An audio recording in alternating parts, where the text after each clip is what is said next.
The Bible Treasury. A monthly magazine of papers on scriptural subjects. Volume 20, Article 4, 1894 and 1895. The Remnant in Jerusalem. A study in the book of Nehemiah.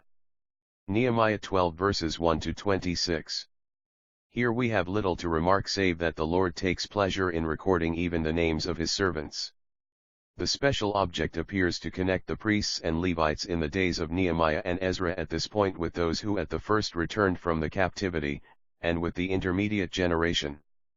It is not only that he has been a dwelling place for his own in all generations, but he honors those that honor him and records their names in his word now, as he will glorify their persons in the great day that hastens. First, then we begin with the earlier company. And these are the priests and the Levites that went up with Zerubbabel the son of Shealtiel, and Jeshua, Seraiah, Jeremiah, Ezra, Amariah, Malluchah, Hattush, Shechaniah, Rehum, Meremoth, Iddo, Ginnethoi, Abijah, Mijamin, Maadiah, Bilgah, Shemaiah, and Joarib, Jedaiah, Sallu, Amok, Hilkiah, Jedaiah. These were the chiefs of the priests and of their brethren in the days of Jeshua, verses 1 to 7. The reader must not confound the last two of verse 1 with the inspired men of similar names, who were also priests, but at a different epoch, the one before, the other after, the return. Those enumerated were contemporaries of Jeshua or Joshua the high priest of that day, which was weak indeed compared with the past, shorn of its ornaments as became a remnant of the people now lo ami, but under all that provisional condition about to behold at length the man that is Jehovah's fellow, his shepherd, smitten, and the sheep scattered, whatever the hand that protected the little ones. Zechariah 13 verse 7. Yet neither that glory nor the dark cloud that veiled it appears in the book, which opens out the intermediate services of the humble, devoted, courageous, Israelite who was too glad to leave a splendid court to serve his poor and little grateful brethren for his sake who watched over them aggrieved, but ever compassionate and faithful. Next, we have the Levites of the same early period. It is of interest to note that the thanksgiving did not fail in that day of shame and small things, any more than the wards or watches. They were careful of order to God's glory. And the Levites, Jeshua, Binwi, Kadmiel, Sherebiah, Judah, and Mattaniah, which was over the thanksgiving, he and his brethren. Also, Bakbukiah and Unno, their brethren, were over against them inwards, verses 8 and 9. In verses 10 and 11, we have the succession of high priests from Jeshua to Jaddua. Now the history of the book does not carry us later than the 32nd year of Artaxerxes Longimanus, and the high priesthood of faithless Eliashib and the unworthy son of Joiada his son. It is a brief record of humiliating ways to the last high priest of whom Old Testament scripture takes any notice. And Jeshua begot Joiakim, and Joiakim begot Eliashib, and Eliashib begot Joiada, and Joiada begot Jonathan, and Jonathan begot Jaddua, verses 10 and 11. Then we have mention of the next generation, which accounts for each of these persons, priests, chief fathers. And in the days of Joiakim were priests, heads of fathers' houses, of Seraiah, Meraiah, of Jeremiah, Hananiah, of Ezra, Meshullam, of Amariah, Jehohanan, of Malluchah, Jonathan, of Shebaniah, Joseph, of Haram, Adnah, of Meraioth, Helkah, of Iddo, Zechariah, of Ginnethon, Meshullam, of Abijah, Zichri, of Miniamin, of Modiah, Piltai, of Bilgah, Shammua, of Shemaiah, Jehonathan, and of Joarib, Mattenah, of Jedaiah, Uzzi, of Salai, Kelai, of Amok, Eber, of Hilkiah, Hashabiah, of Jedaiah. Nethanel, verses 12 to 21. In due place follow the Levites, though first in a general way to the days of the latest high priest named, verse 22, recorded, verse 23, in the book of the Chronicles until the days of the high priest before, Jonathan or Johanan. Then in verses 24 and 25, we have the specific services first of the chief Levites, next of doorkeepers keeping the ward at the storehouses of the gates in the days of Joachim, Jeshua's son, and in the days of Nehemiah and of Ezra. This gives the connection, if not the reason for the insertion of the paragraph here. The Levites in the days of Eliashib, Joiada, and Johanan, and Jaddua were recorded heads of fathers' houses, also the priests, in, or, to, the reign of Darius the Persian. The sons of Levi, heads of fathers' houses, were written in the book of the Chronicles, even until the days of Johanan the son of Eliashib. And the chiefs of the Levites, Hashabiah, Sherebiah, and Jeshua the son of Kadmiel, with their brethren over against them, to praise and give thanks, according to the commandment of David the man of God, ward against ward. Mattaniah, and Bakbukiah, Obadiah, Meshullam, Talman, Akkub, were porters keeping the ward at the storehouses of the gates.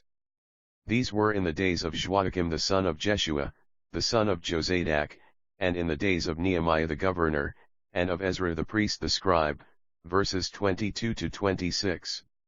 It is good to serve the Lord in the position he assigns each and for the end of attesting his glory, and it is full of cheer to know that he remembers each and would have all to forget not even the least one that serves him.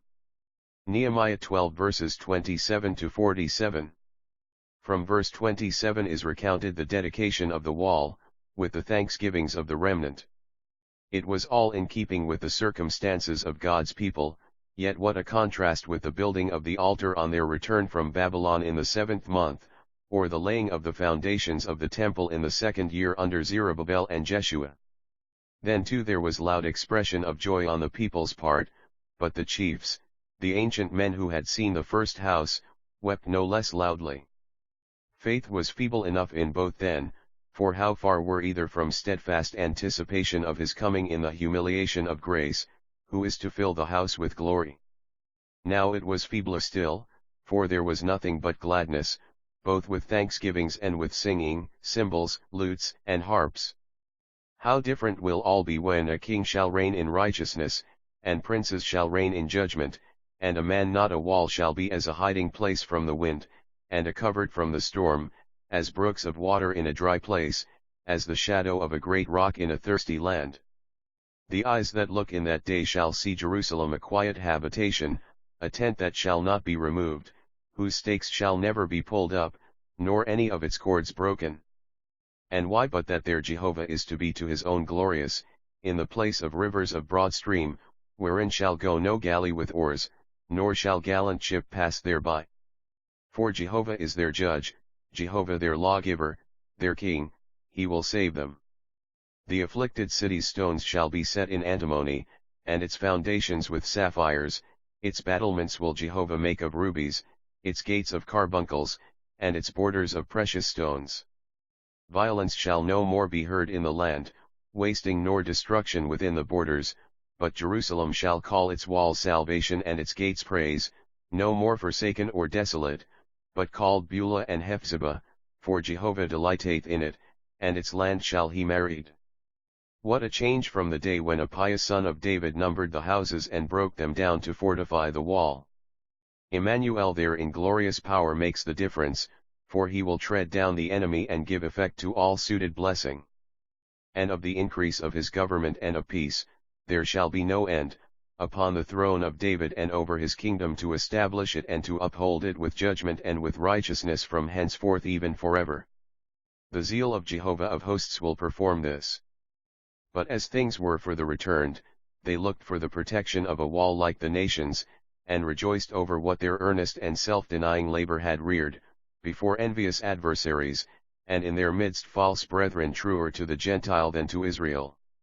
And the inspired writer took his part in the celebration, and their heartfelt thanks the grace of God did not disdain, who accepts according to what one has, not according as he has not. It was meet that they should be thankful, whatever they might lack. And at the dedication of the wall of Jerusalem they sought the Levites out of all their places, to bring them to Jerusalem, to keep the dedication with gladness, both with thanksgivings, and with singing, with cymbals, psalteries, and with harps. And the sons of the singers gathered themselves together, both out of the plain round about Jerusalem, and from the villages of the Netophathites, also from Beth Gilgal, and out of the fields of Geba and Azmaveth, for the singers had built them villages round about Jerusalem. And the priests and the Levites purified themselves, and they purified the people, and the pates, and the wall.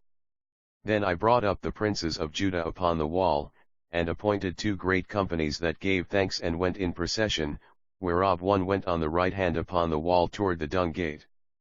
And after them went Hoshea, and half of the princes of Judah, and Azariah, Ezra, Meshullam, Judah, and Benjamin, and Shemaiah, and Jeremiah, and certain of the priests' sons with trumpets, Zechariah the son of Jonathan, the son of Shemaiah, the son of Mattaniah, the son of Micaiah, the son of Zachar, the son of Asaph, and his brethren, Shemaiah, and Azarel, Milalai, Jalaliah, Maai, Nethanel, and Judah, Hanani, with musical instruments of David the man of God, and Ezra the scribe was before them.